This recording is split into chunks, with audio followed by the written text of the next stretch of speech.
This is the moment we have waited for, everybody. The new Spider-Man No Way Home trailer has dropped. We are going to do a breakdown right now. We're not going to wait for anything. Now, the last Spider-Man left with Peter Parker's identity being revealed to the world by Mysterio.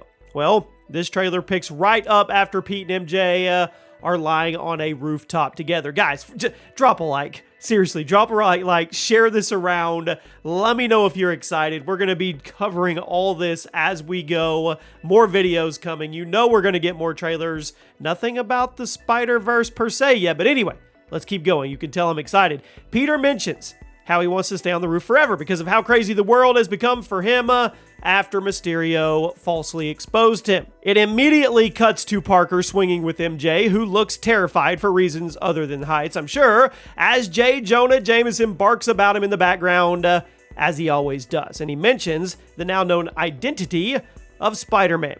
We then see Peter in an interrogation room being blamed for the murder of Mysterio again, and the drones that they said he used. But after this, we see cuts of Peter in school where everyone turns to look at him as MJ tells him maybe it's a good thing that he doesn't have to hide anymore, though he obviously doesn't see it that way, so he goes to see Doctor Strange. Peter asks Doctor Strange if he can use his magic to erase his secret identity from everybody's minds, and for some reason or another, Doctor Strange irresponsibly, he agrees. He even lies to Wong and then gives Peter a wink and performs the spell. Now, as he's performing the spell, that's where things kind of go off the rails. Peter does what he does best. He talks all the way throughout the spell. He's kind of thinking, no, wait, maybe I don't want to do all this. Ned's my best friend. MJ's not going to remember me. But once the spell is cast, we get a sense that it did not quite go as planned. And it didn't. Once again, Doctor Strange kept telling Peter to stop talking because he was messing things up, and he did.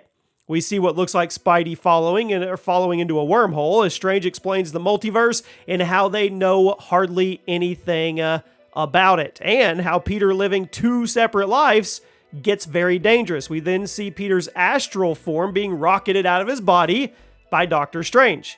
Now, that could have been some cutting there. That might actually have been before they did the spell. We're not sure yet. And then there is an explosion. And then we have some lightning. It's not blue lightning like Electro from the Amazing Spider-Man movies, but it is yellow like the original comics Electro, if you knew about that. So, what if Flash Thompson from our current universe gets his iconic powers in a vendetta against his once idol Spider-Man? Who knows? Anyway, back on track.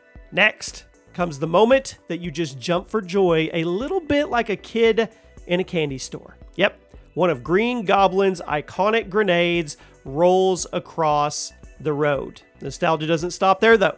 We then see one of Dr. Otto Octavius' arms hit the ground right after. Then the music cuts out for Alfred Molina's Doc Ock from Spider-Man 2 to give a friendly hello to Peter.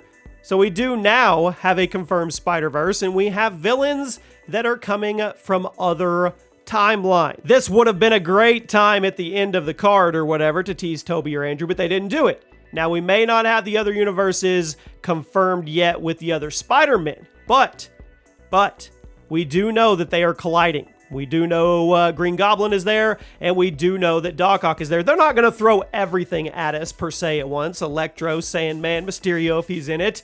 They're going to kind of drip feed. They're going to drip feed. They're going to bottle feed us all this. But as the Mad Titan once said, this does put a smile on my face. Now, of course, we can still hold out hope to relive our early 2000s nostalgia, but this is a perfect first look at No Way Home and what we can actually expect to see on December 17th when it finally hits the big screen. And I will say, a lot of the plot leaks, a lot of the storylines, they end up true. They kind of fit with what we've been talking about, what everybody's been talking about. But here's the thing.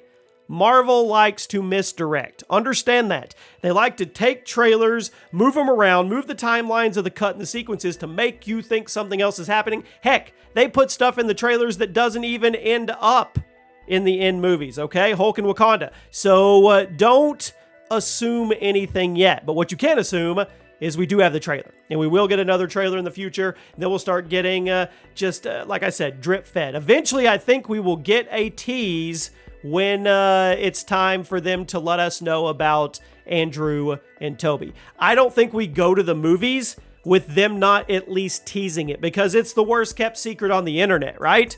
So they're definitely going to give us a little bit of a breadcrumb, at least to get even more excited to go to the big screen. There you have it, my friends. Spider-Man No Way Home, the official first trailer. That's our breakdown. We will dive deeper into it in a day or two, but there you go. Let me know your thoughts. Drop a like. Make sure you're subscribed with your notifications fully turned on, guys, and I'll see you soon.